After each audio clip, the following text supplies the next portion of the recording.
Hey folks, welcome back to Gaming Garbage, where we take a look at games, review the ones that we can't win. We got some cash, and then we also chat about the gaming news in the industry, and then stream for fun. Today we're going to be having some news. One, I got to correct a few things in my last little news thing that I did. If you haven't watched that yet, that's July 9th through the 16th. That was posted not too long ago.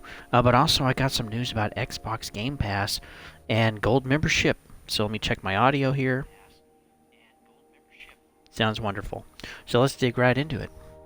Hopefully you guys are doing well. Man, if you guys are over in like Phoenix, uh, uh, New Mexico kind of area, boy, stay cool. Oh my word, you guys are supposed to be having like 110, 115 degrees over there for multiple days in a row. Please don't die. Okay? Be smart, get stuff done in the morning, cool off your house at night. Have a gun right next to your bed so you can shoot the intruder. Okay? Like be safe out there and survive the heat. I hate the heat myself and it's not very fun, but yeah, hang on. Man, for those of you that hate the summer just like me, we're on the downward trend now. Fall's coming. Okay, so the corrections that I need to make. This is with the PlayStation and Xbox deal. So The Verge started talking about this like a couple days ago. And so we did hear in the courts, in the U.S. courts, that they are not going to block Microsoft from buying Activision Blizzard. Yay. What is happening is the FTC is appealing, so that's going to take time, and then the CMA has to give basically a final decision on what they're going to do because Microsoft has had an appeal on that decision. So we'll see what the CMA in the UK does. I will say I didn't get this right, that the deal can move forward without the approval of the CMA. What'll happen, though, is that if their CMA says no, and they go along with the deal, then there's some type of thing where basically Microsoft, as a gaming company, can't operate in the UK. So that would probably affect Call of Duty for you UK folks. That would also affect probably other games that Microsoft has and their other subsidiaries like Bethesda and etc. Or of course, other IPs under Activision Blizzard. So I don't understand the entire detail. I wasn't able to get a ton of concrete information on it last night, but I did wish to correct that. So all we're looking at now is the appeal from the FTC and the U.S. courts, and then to see what the CMA says. The CMA is going to be able to make a final decision toward the end of August. Also, I wanted to talk a little bit more about the PlayStation Xbox deal. So I got that wrong a little bit too. More information has been flushed out by now since it's Monday, which is nice. And there's a little more info out there, and there's a few more places chatting about it at this point. And so the PlayStation Xbox deal, we do know now for sure that it is 10 years and that it is just the Call of Duty franchise. Previously, I said that it was also included some other IPs. Well, that wasn't accurate. That was the previous deal that Sony had before this entire thing started getting kicked off in the courts. And so, if Sony had it just left well enough alone, then they could have had other IPs grafted in or been a part of the deal, which would have been better for them in the future to nail down some games for 10 years. But, well, they didn't win. And so Microsoft is going to make it harder on them. Honestly, I would too at this point, wasting all my money. So yeah, 10 years just for Call of Duty. That's it.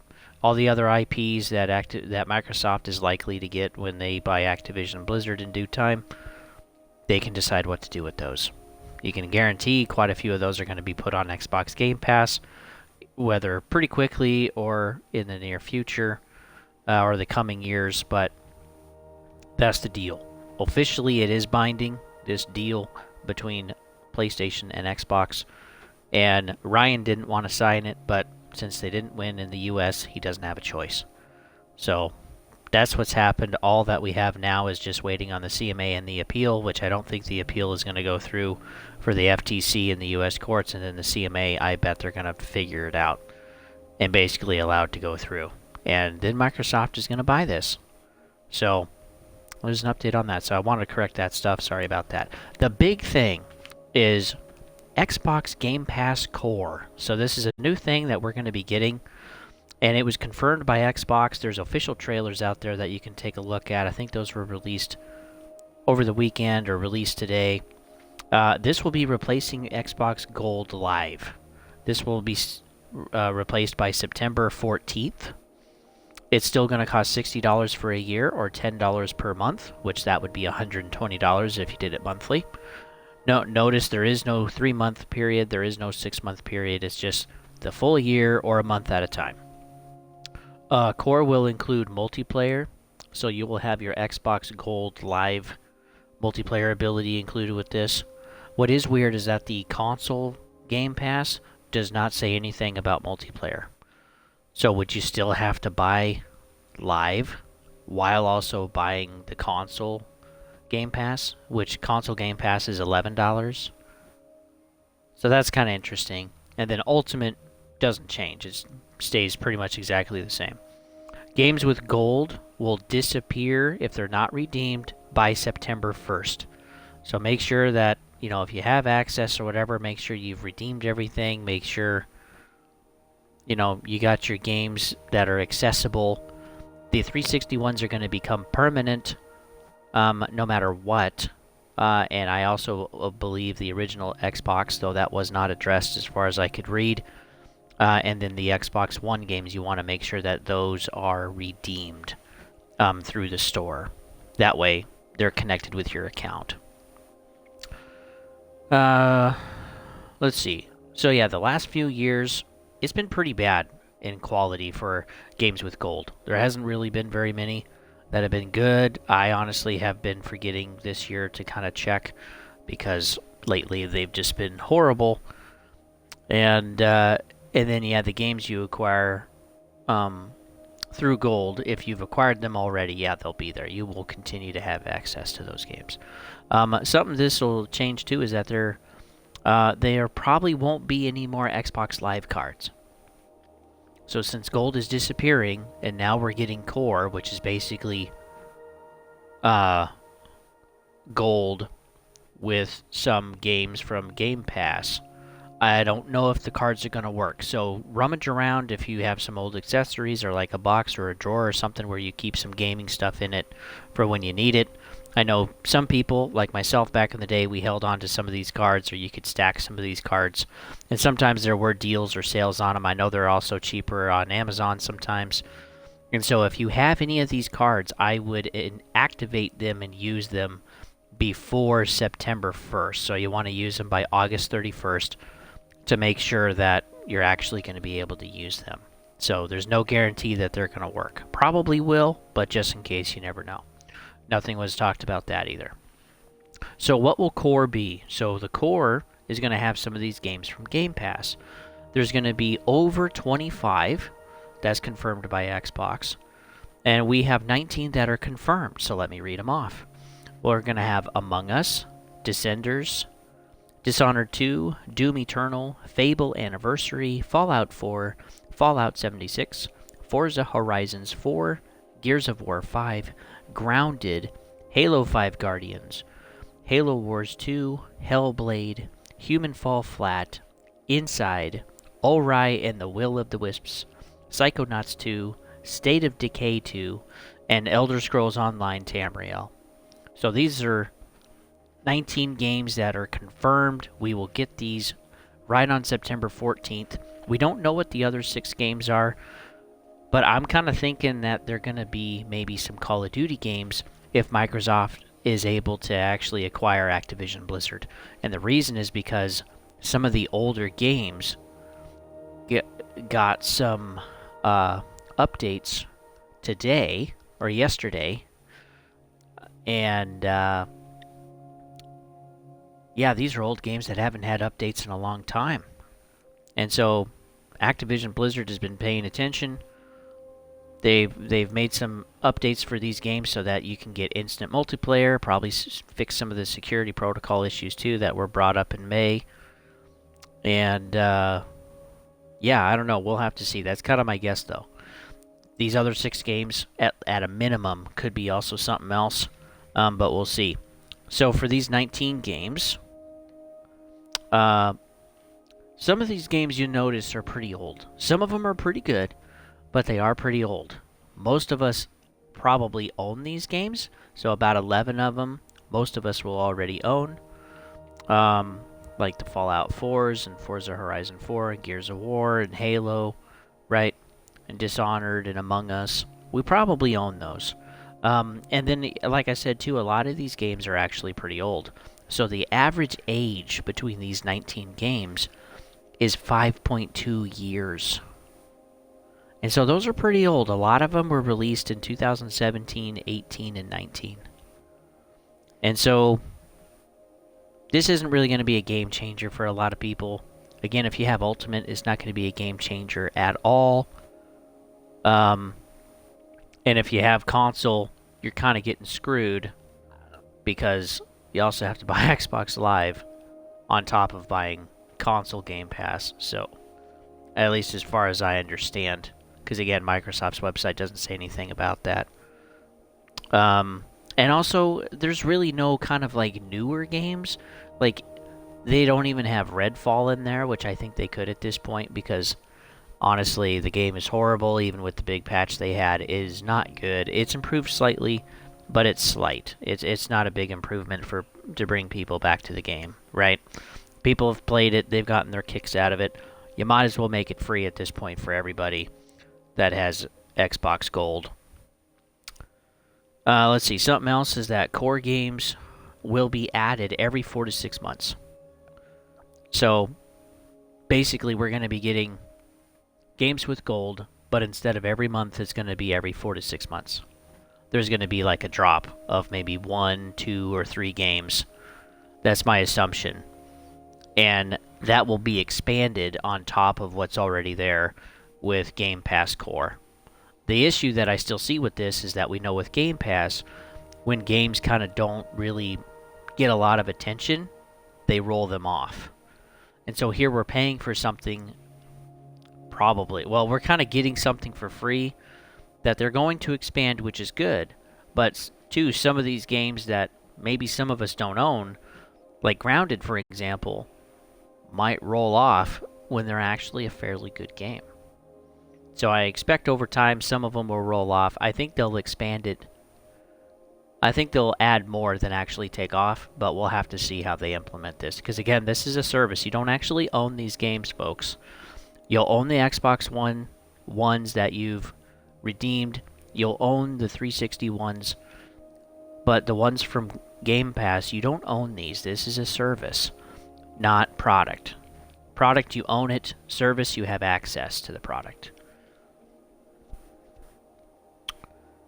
So, yeah.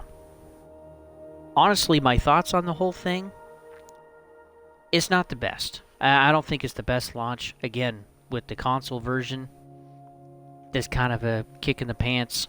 I mean, if you have Xbox Live, you're going to get it anyway. You know, with console, you have to have Xbox Live so you can multiplayer. And now, too, you're going to be getting kind of a redundancy of these 19 games, plus the other ones that they add later, which we don't know exactly how many, but, quote, over 25. The other thing is, again, this is a service, so you don't actually own these. You're not getting them for free. You're just having access to them until you no longer have access. So this is kind of like Netflix or like Apple TV or Amazon or kind of like leasing a car. Like, you get to have the privilege to use it, but you're still paying for the privilege. And I don't necessarily like that. I actually like to own my stuff. It'd be like leasing your phone or leasing your water bottle or leasing your clothes. Like, it'd just be kind of like, I would rather just own that. Or leasing your TV. You know, there's still rent-a-centers and at certain times, you know, that's appropriate. But even if, like, you know, if you have Comcast, or they call themselves Xfinity now, you know, they leased you your router and modem, which at, you know, $14, $15 a month, that really adds up over a year. And so, like, my wife and I, we eventually just bought our own modem for like $80, $90.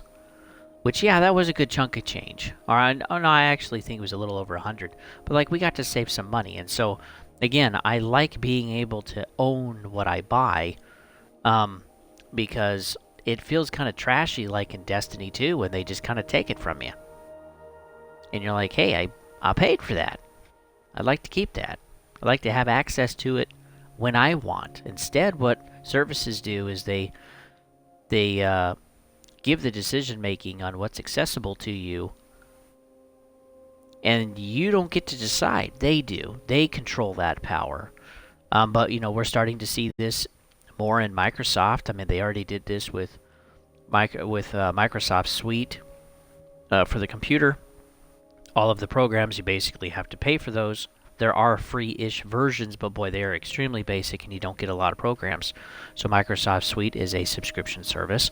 Also, the operating system now, for Microsoft, is also a subscription service, and they've also tied in their new Outlook into there and some other services too. So they've connected everything, which is nice. But again, it's all one big service that you have to pay for every year. And I still have a laptop where I just paid for the operating system outright, Windows 7, and you can guarantee I'm not getting rid of that computer until the whole thing absolutely fails. I still have the product key, and I still have the disk. But like, I'm going to be keeping that because I don't want to have to pay every month or every year to be able to use their product. I want to own it. I want the control. And so that's kind of my thinking on that is that ultimately Game Pass is going to be more common of a thing. We also have PlayStation Essentials and PlayStation Ultimate or Fancy COVID Edition or whatever you want to call it. They got 3 different tiers themselves. And we also had Google Stadia, and we also have these different, types of stores like with Nintendo. But like, this is going to become normal. And so it is more lucrative. It is a better business model for the company for you to pay access. It's kind of like buying a Bimart card or buying a Costco card and being able to shop there. Like, you're buying access, which is a service, and then you can buy products in the store and whatever. It'd be like if Amazon did that, which, man, I hope they don't. But yeah, that is just becoming more commonplace. And this ultimately, I think, is what's going to transition physical media out of the gaming space. Is ultimately you're going to pay for the service. And think of how many movies you've gone to the store and bought lately. Like, we don't do that. It's very, very rare, right? You have Netflix, you have Paramount Plus, you have Disney Plus, you have COVID Plus, HBO garbage. I mean, whatever else is out there, right? But like, you pay to have access to these services, and they allow you whatever access they want to allow you to have. And they take movies off and add them on and put them back on and take them off again and all that stuff. And like, this is starting to happen to the gaming space. So ultimately, I think it's a horrible thing. But what do you guys think? Go ahead and leave a comment down below. If you're enjoying the channel and content, go ahead and give me a like and follow. Twitch is Don't Tread on Thee, and YouTube is Gaming Garbage 22. And I have multiple playlists on YouTube. Go ahead and knock yourself out, have a blast. Take a look at what's on there.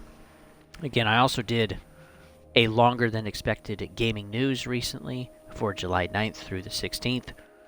Some of this stuff was literally released 17th, 18th, and this was kind of big. And so I wanted to do a little video. I hope it's little on this. And man, I'm already at 20 minutes. You got to be kidding. So anyway, thanks for tuning in, folks. I hope you guys are doing well. Boy, survive the heat. Be careful out there. And I'll see you on the next one.